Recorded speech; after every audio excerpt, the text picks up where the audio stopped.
Hello, everyone, and welcome to the 26th audio file in the audiocast series known as the Q News Patriot. I am the Q News Patriot. My name is SGAnon. It is exceedingly good to be back with each of you after the last 64 hours of very intense, tumultuous water. We are living an information war. This is a very real struggle for the future of mankind. This is a struggle for control of the public narrative and the heart and soul and direction of each and every one of us out there for generations. And so while understandably very upsetting, confused, frustrated, angry that many of you are regarding the announcement from President Trump on 11/15, I believe you're going to come off the audio file today with a different appreciation and a renewed spirit of hope and courage. As many of you are aware, I have been very busy in the last 24 hours, especially, attempting to get to the bottom of an understanding. I'm not the only one. There are hundreds of thousands of excellent Anons and dot connecting patriots out there who have been and who still are piecing together the parts of the puzzle that all of us knew had to be conveyed on Tuesday. Let's talk a little bit about the speech from POTUS 45 on Tuesday, 11/15. That speech was conciliatory in nature. That speech was disempowering. It was defeated. It was a public accession, if you will. That speech stood in such polarity to the tonality of, I think we're 30-something rallies now, or nearly 40 rallies over the last 18 to 24 months with President Trump. This speech stood in such contradiction to that that high intensity, high flying place that it kicked my ears up. I initially was very confused, as I'm sure many of you all were. A great many of us watched it together. And I will admit I needed some time myself to pull myself together.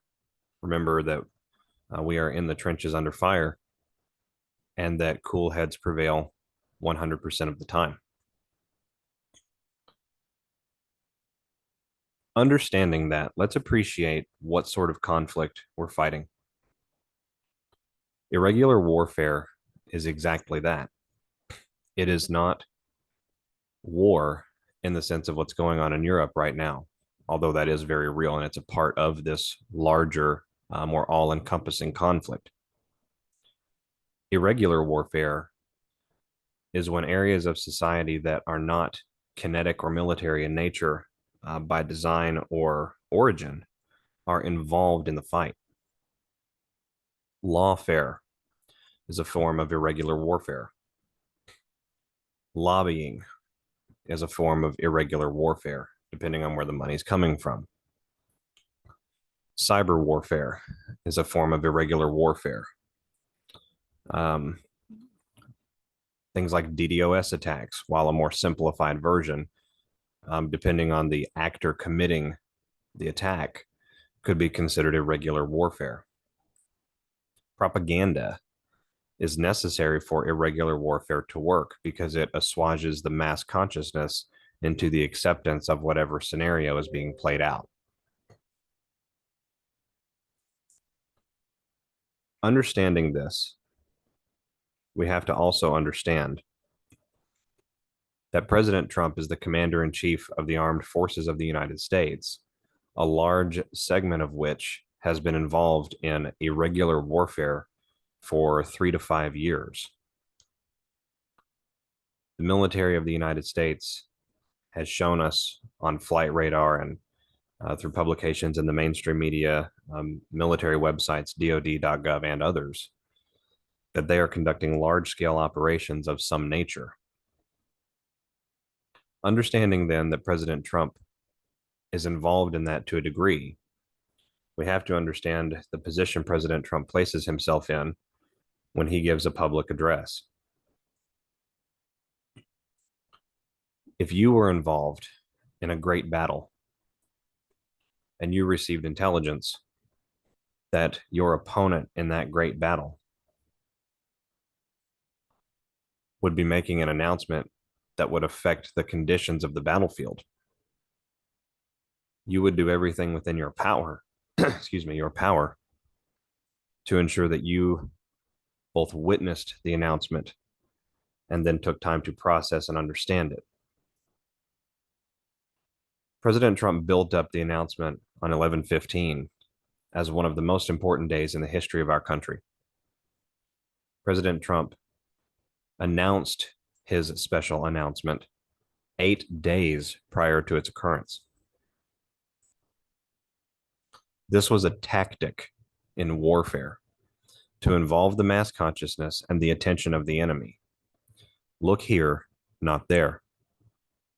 Appear weak when you are strong.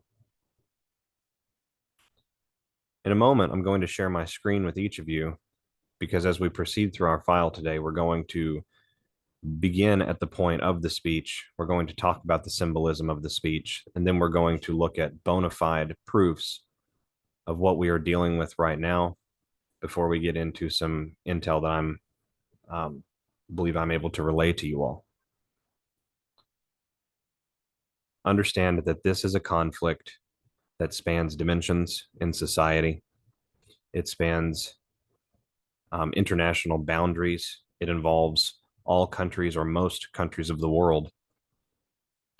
And it is a conflict between the free peoples of the world, the ruling class governments and elites of the world, and patriots and traitors, both within the militaries of the world and within the governments of the world right now. This operation could not be overstated for its size, its encompassment, and its trajectory forward.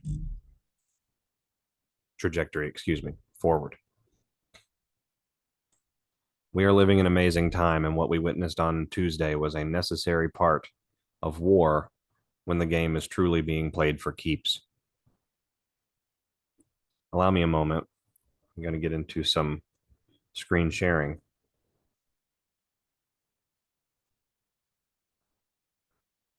The picture you see in front of you is the stage about 40 minutes, 50 minutes prior to Donald J. Trump's, well, actually, it's about a little bit longer than that, maybe an hour or two, before President Donald J. Trump's announcement on Tuesday, 11/15 at Mar-a-Lago.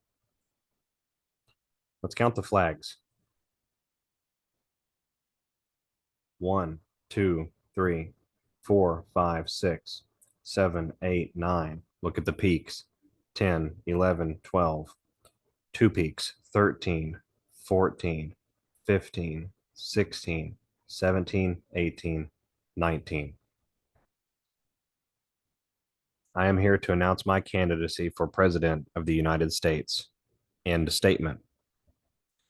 The statement was not, I am here to announce my candidacy for President of the United States for 2024. The statement was not, I am here to announce my candidacy for President of the United States in 2024. It was, I'm here to announce my candidacy for President of the United States. Just how deep does the war go? This war affects how our society is structured. The Organic Act of Columbia of 1871 subverted the United States as a republic and gave rise and power to an entity known as the United States Corporation. The United States Government Corporation is actually the business name, the legal entity name. The United States Government Corporation had a founding constitution of its own, which was outlined very similar to, but not identically to, the original Constitution of the United States ratified in 1789.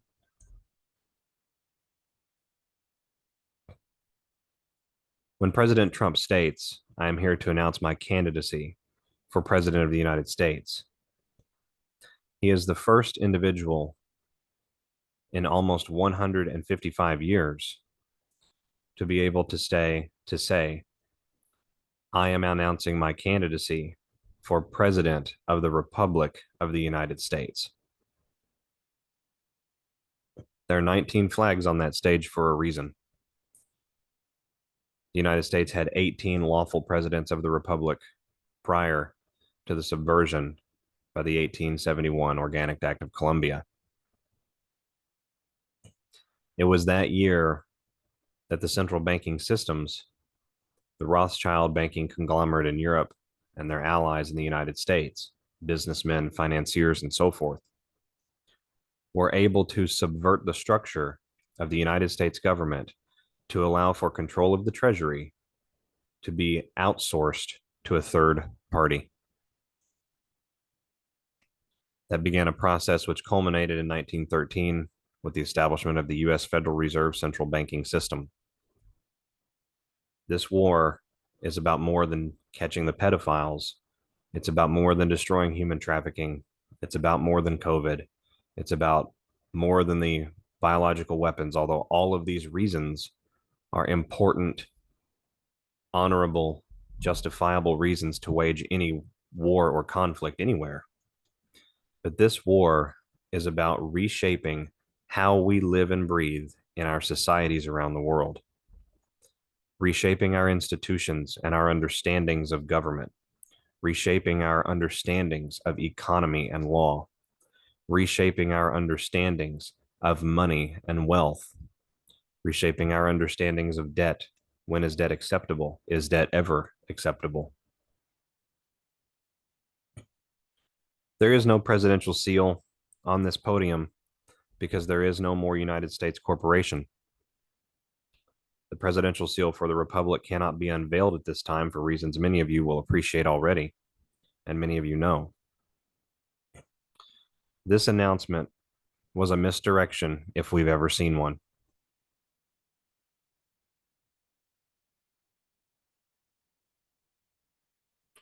Pause just for a moment here. I'm going to pull up the next screen. Hang on just a moment. Many of you, rightfully so, would ask, why the need for such a misdirection? Why the need to pass it along to Anons in such brutal fashion? Why the need to appear weak when you are strong? The answer is simple. We are in a conflict that we cannot lose, and we can take absolutely no chances. Upon further investigation, going to the Q boards and researching deep on the web, found some interesting connections. I'm going to show you some of them right here. Q called the vote split in Arizona.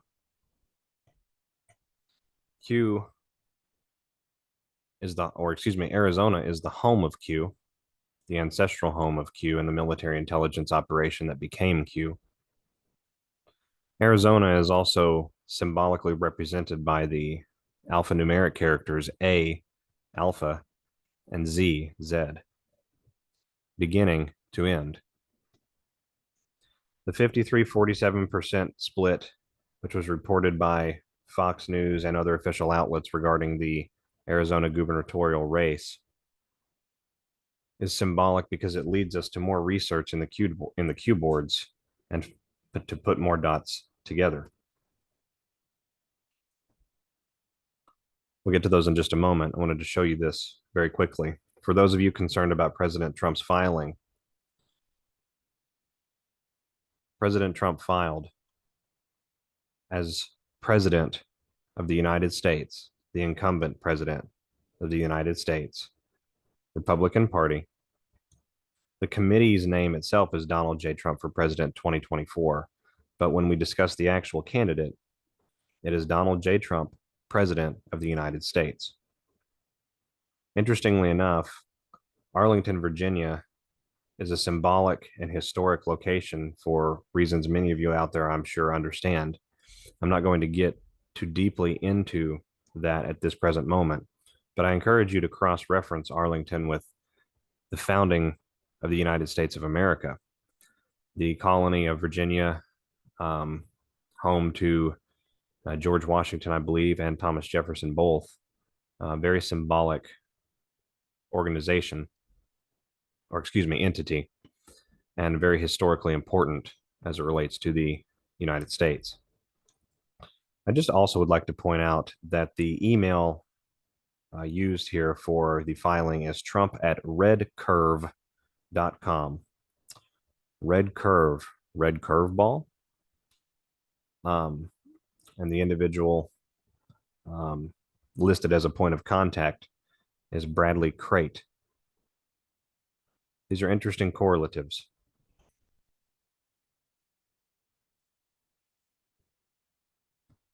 Q-Drop 1847 discusses midterms and I believe directly referenced the midterm election we just had. How do you prevent the public release of incriminating acts that would forever strip their power away? How do you bind the hands of POTUS? Two-pronged C2. Test strength of midterms through private analysis win-loss ratio. Analysis below key metric without chance for recovery. Start a war. Think missiles accidentally fired. Fascinating. Did we not have missiles strike Poland just recently? Did that not occur the evening and into the morning of the same day that Donald J. Trump scheduled his announcement in the United States? Against who? Relationships are very important. The sharing of information is very important. Coming over here to Q-Drop 1378, it also discussed midterms. North Korea news today, fake. Twitter news today, real. Interesting. Twitter and North Korea both have been in the news. Under the radar. Free speech manipulation, vector visibility and reach. FB, fake account deletion, 100% fake. Checks and balances. None. Hashtag Internet Bill of Rights. Narrative control, bandwidth test, public response. These are all vectors for commands. Test limitations, midterms, test limitations, public response maybe? Is that what they were testing? How the public would respond in the midterm election? Politicians bought and paid for, question mark. Start a storm. The midterms, in my assessment, were a litmus test of public sentiment as to where we would be for a military takeover publicly. What that takeover looks like, how long that takeover may take to implement is really not my concern. I believe we have unequivocal proof that such an event like that in small decentralized or localized areas is absolutely coming. I believe we were being told that the midterms were allowed to happen so that we could gauge the strength of the enemy and the strength of our side with in as much as it relates to the ability to absorb upsetting, confusing, intense information and actions happening publicly. Back to 5347. Reminder regarding impeachment, 2/3 Senate vote required to impeach POTUS, 5347. That is not 2/3. 2/3 of 100 is 66.667. This drop implicitly is referencing the midterm in Arizona, the gubernatorial race in Arizona that just happened. Arizona is also the hotbed of a Senate battle, as well as Ohio. I forget the other one, but there's one more. Logical thinking. You are watching D's con their liberal base using hope tactics while maintaining POTUS obstruction of justice. Well, that relates to the January 6th committee. Fake news narrative, think 2020. So Q is telling us we're witnessing it all over again. We already knew that, but many of those who are coming around for the first time, especially post midterms, brand new to the fight, just shaking off their slumber, it is important to understand that we have been forecasting moves and counter moves, chess plays in this grand game for the future of mankind for years now. I'm going to zoom in, if I can, just a little bit on this. Actually, I don't believe that I can. I guess I can just a little bit. April 23rd of 2018 at 3:31 is a Q drop. Think Saudi Arabia. Order is important. Saudi Arabia, North Korea to Armenia, Armenia to Iran, Iran to where? Any other rogue nuclear states? Define hostage, define protection. Who is protected by rogue nuclear states? Trust the plan. The world is connected. And then we have a departure in the tonality, if you will, of this Q drop, a hard left, if you will. Why are border states like Arizona and California important?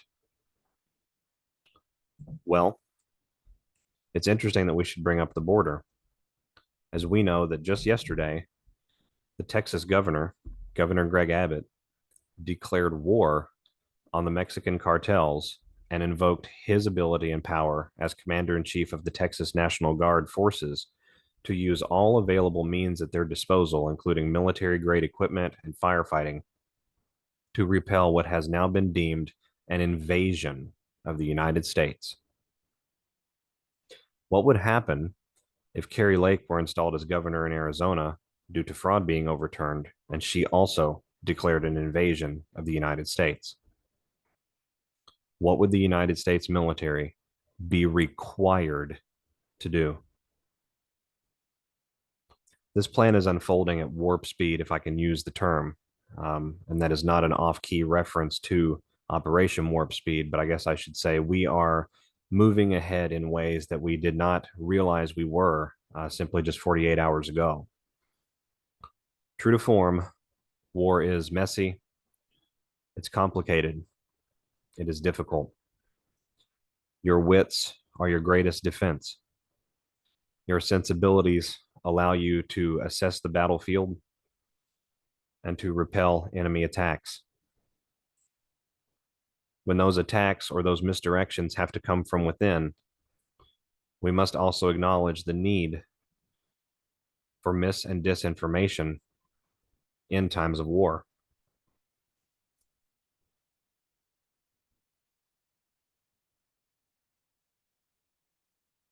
I'm going to share another screen in just a moment.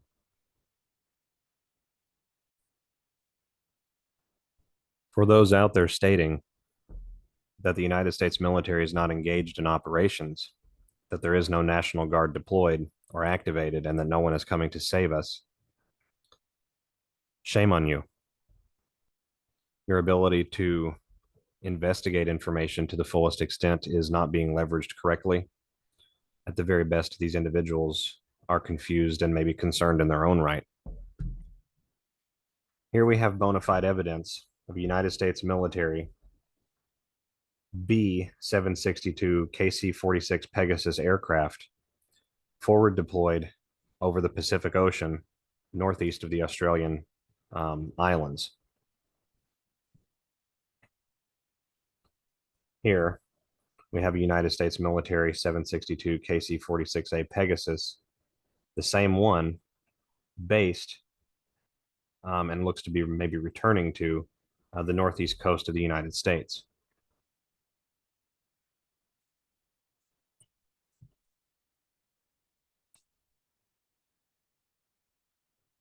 Peace Air National Guard Base is where this airframe flies from. Why is the United States National Guard, a domestic protection force primarily and a reserve component of the United States Army and the United States Air Force, conducting operations literally halfway around the world? To say that there is no military presence in the skies above us is the same as saying, I'm not willing to check flight radar and look. Additionally, and while I'm not going to go through it on this particular screen share, more than 14 separate militaries were represented just yesterday in the airspace above the United States of America. I'm not sure how else to say this. Training exercises of that scale are talked about thoroughly so that public and government entities, as well as private citizens, do not become unruly or restless, not understanding what may or may not be happening.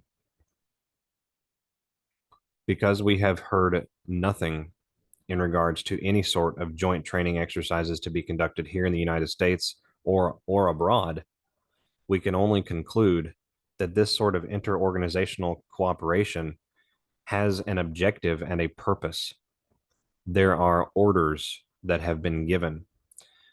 These aircraft do not leave their respective nations and fly over into restricted airspace of other sovereign nations without reasons and channels and conduits already having been given and addressed. This is a complex, coordinated military operation. The United States of America has been placed into temporary provisional control of the United States military as the structure of government within the U.S. is purged, brought down, and restructured again. We are well through that process in ways that we may not fully appreciate yet.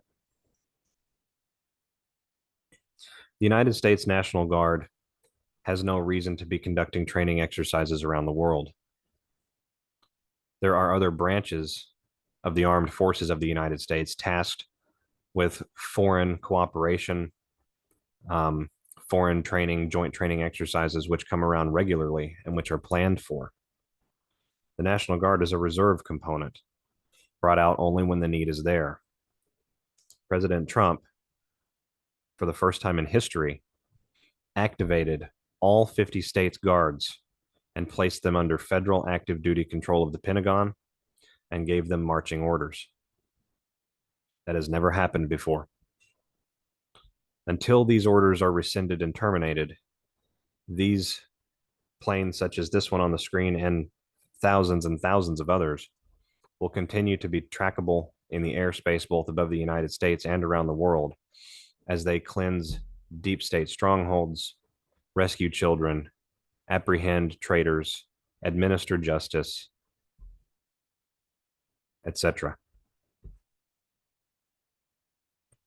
To move right along with this thinking that we're looking at, we're going to look at Dan Scavino.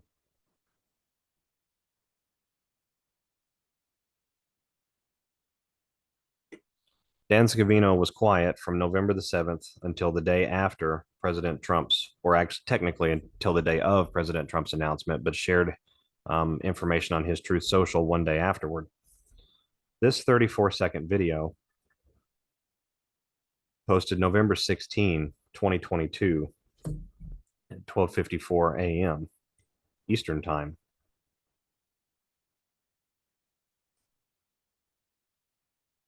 yielded a fascinating result on the Q boards when I reversed the timestamp and searched the Q drops that way. Q drop 4521, which is 12:54 backwards, calls to attention House Resolution 7297 to amend Title 18 United States Code and prohibit the use of an armed force under the jurisdiction of the Secretary of a military department as a posse comitatus or otherwise to execute the laws or for other purposes. This was a bill introduced by the traitor Adam Shifty Shift to complicate the game at a stage that Schiff and many others knew was coming. The Q drop reads, worth tracking. The Posse Comitatus Act, 18 U.S. Code, Section 1385, an original intent of which was to end the use of federal troops to police state elections in former Confederate states, proscribes the role of the Army, proscribes, not prescribes, proscribes the role of the Army and Air Force in executing civil laws and states, Army and Air Force, the United States National Guard. Key exceptions to the Posse Comitatus Act.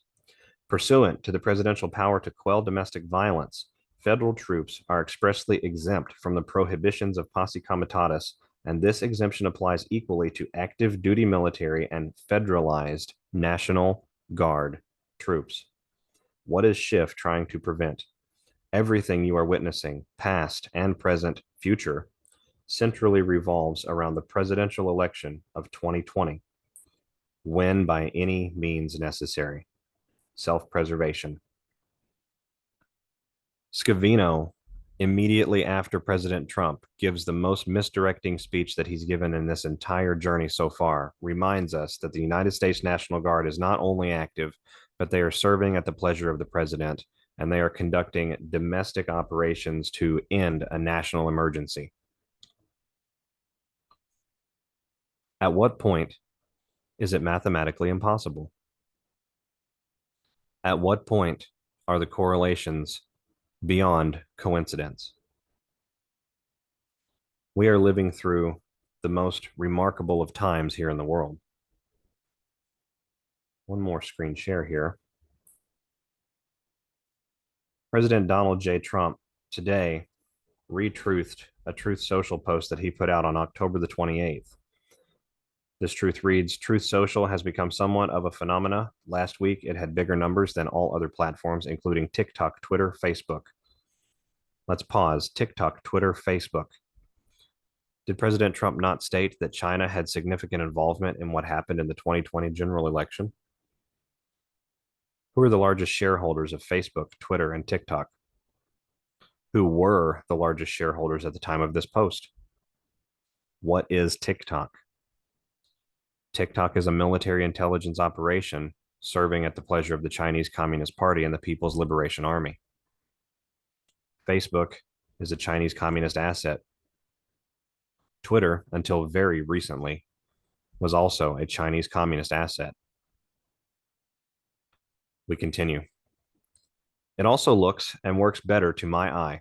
I am very happy that Twitter is now in sane hands and will no longer be run by radical left lunatics and maniacs that truly hate our country. Twitter must now work hard to rid itself of all of the bots and fake accounts that have hurt it so badly. It will be much smaller, but better. I love truth. Radical left lunatics and maniacs stood out to me in this post. TruthSocial, TikTok, Twitter, Facebook are all proper names and business names. The end of the post, I believe, could be attributed to simple emphasis. I love truth. But radical left lunatics and maniacs, why are these capitalized? I typed in lunatics and maniacs, L and M, RLLM, MLLR, and others into the Q drops to no avail. Nothing really populating, nothing coming up that seemed remotely relevant to what we're currently living. But when I came over and did the gematria for RLLM, the simple gematria is 55. With that, I took 55 and came back to the Q boards. Here. Q drop 55, look to Twitter, exactly this.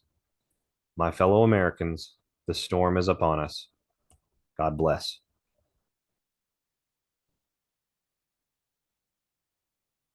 We have just crossed into the Reformation and the reintroduction period for the constitutional republic of the United States of America.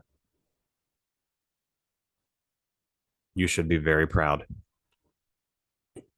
I know the last 2 days have been arduous and scary. I know that they've been discouraging and disheartening. I am here to tell you that your feelings are premature. This is the art of war. Appear weak when you are strong. That is exactly what we are living through. But we are getting increasingly more intense confirmation that events which we've all been waiting for, hoping for, praying for, asking for, pleading for, petitioning for, and in some cases suing for, are going to come to pass. A brief history lesson for each of us. On November the 15th, 1777, the Articles of Confederation were adopted by the First Continental Congress. This document served as the United States' first constitution. It was in force from March 1st, 1781 until 1789. After the Lee Resolution proposed independence for American colonies, the Second Continental Congress appointed 3 committees on June 11th, 1776. I'm sorry, I said First Continental a moment ago, I meant Second.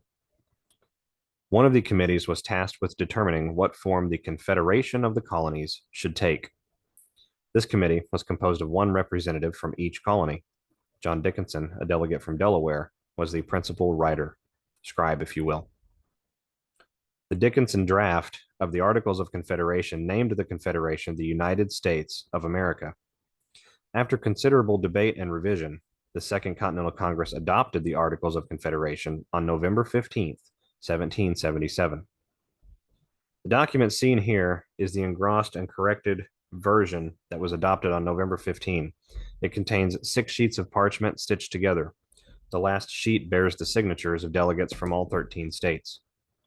The first Constitution of the United States established a League of Friendship for the 13 sovereign and independent states. Each state retained every power which is not by this Confederation expressly delegated to the United States. The Articles of Confederation also outlined a Congress with representation not based on population. Each state would have 1 vote.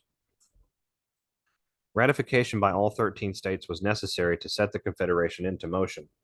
Because of disputes over representation, voting, and the western lands claimed by some states, ratification was delayed. When Maryland ratified the document on March 1st, 1781, the Congress of the Confederation came into being. Just a few years after the Revolutionary War, however, 2, and this is just my own insert into this reading, 2 Freemasons, that's important to keep in mind, James Madison and George Washington, were among those who feared the young country was on the brink of collapse. With the states retaining considerable power, the central government had insufficient power to regulate commerce. This is where it gets hairy. This is where the history is not exactly correct. It could not tax and was generally impotent in setting commercial policy. Congress was attempting to function with a depleted treasury, and paper money was flooding the country, creating extraordinary inflation. It's an interesting side lesson for all of us right now. The inflation part of this brief description was not part of the message I'm attempting to carry to you all, but that is how inflation occurs. Paper money floods the system, supply and demand economics determines the value because there is no standard measure that inflation could go potentially forever. Back to our document.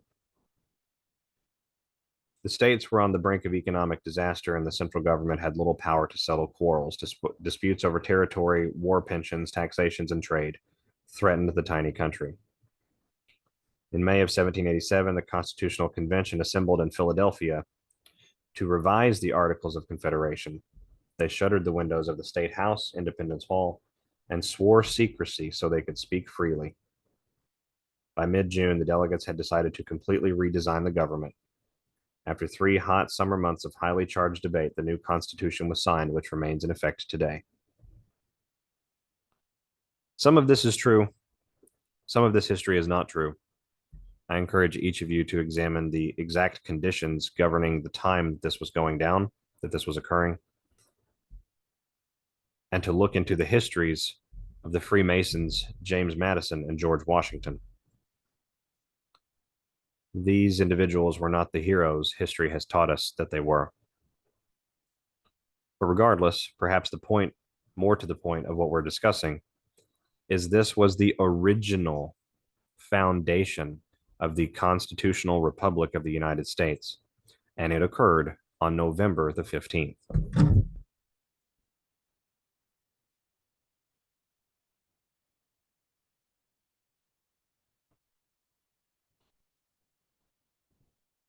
We are living in the luckiest period of time. We are privileged to witness history being made, and we will soon witness that history bursting into the public space. We are privileged to witness the fall of a power structure that has managed to control and shape not only how societies conduct their business and operations each and every day, but the sorts of impressions that those societies can leave on generations in the future.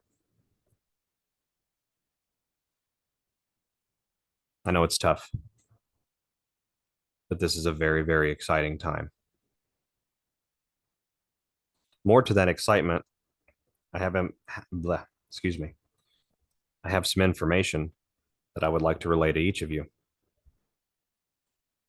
The United States Marine Corps has been activated and authorized to begin the apprehension of traitors in the military.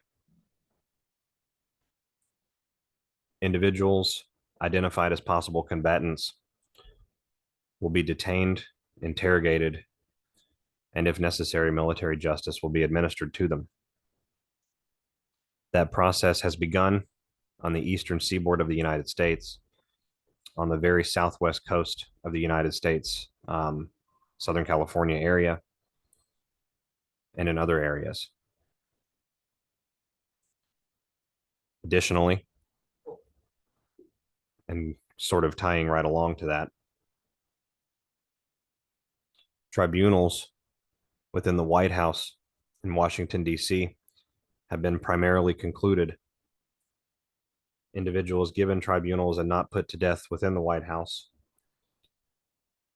are being transferred to other locations for either additional interrogation or participation in tribunals of an even greater magnitude. We need to appreciate for a moment what the crime really is here. The elections around the world are being stolen. They're being stolen in plain sight for all to see. It is no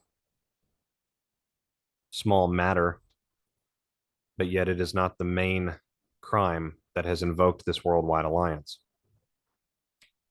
What is the crime? Is the crime the manipulation of money?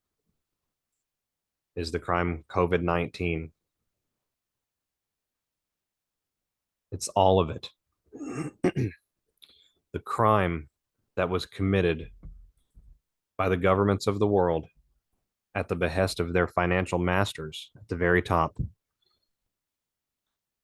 was to attempt in three-dimensional kinetic form to introduce and implement into the world a series of events which would result in the total enslavement of all humanity.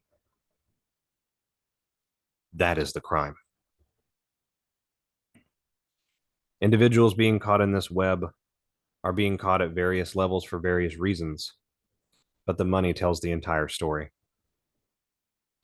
Individuals may be caught for one crime and charged with others. Individuals have been caught and detained for crimes such as treason and sedition, but are being charged with far greater offenses.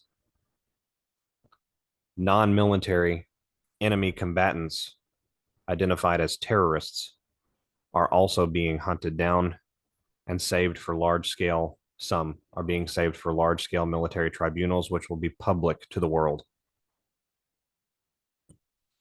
This is not about an election. This is not about getting gas back into the normal area that it would be. This is not about getting the cost of food and groceries in a reasonable bracket. This is not about ending your dependence on compartmentalized energy when it could all be free, although all of those things are a portion of this plan. This plan, however, is to catch the deepest, most disgusting evil that has ever perpetrated itself onto the world and perpetuated its own existence, and to snuff it out. We are living a period of history that cannot be overstated for its glory. President Trump used the words glory, or the word glory, excuse me. That is a very powerful word. When something is glorious, it is righteous, nearly holy in some regards, sacred, anointed. We are the digital army. We are each of us destroyers of the narrative of evil. We obliterate the lies when they're perpetuated onto us. And we are essential for dismantling the matrix that has caused so much pain to so many for so long. I encourage each of you, do not bend, do not break, do not back down, never give in, never, ever give up, and never surrender. We are winning. Tuesday was a necessary step. We press forward knowing what's coming. We press forward knowing that the world is in good hands and that we must endure this for yet a little longer. How long? I don't know. I truly wish that I did. But there are several extremely symbolically important dates in the very near future. 11/22, 12/7, 12/10, 12/12, January 20th, March 1st, March 4th. What does the timetable hold? What will we see? Those details are yet to be made public. But we have a very good idea, don't we, Patriots? We know what's coming. These people are idiots. And these people are doomed. I'm here to tell you that we are in great hands, and that I hope each and every one of you can go through the rest of your week knowing that misdirection, deception, and disinformation is a necessary part of winning a conflict that is going to save not only our generation and the generations currently surrounding each of us as we go through this life on this world, but it will provide a safe and harbored future for a progeny, for our progeny, for hundreds and potentially thousands of years to come. I commend each of you, and I encourage you to keep your head in the game. Don't let your feelings overwhelm you. Remember your wits under fire. It is important. I'll speak to each of you again soon. All eyes on Trump. All eyes on the Q Patriots. All eyes on the plan. Trust the plan, everyone. Where we go one, we go all. This is SGAnon. I'll speak to you again soon. Thanks. Bye-bye.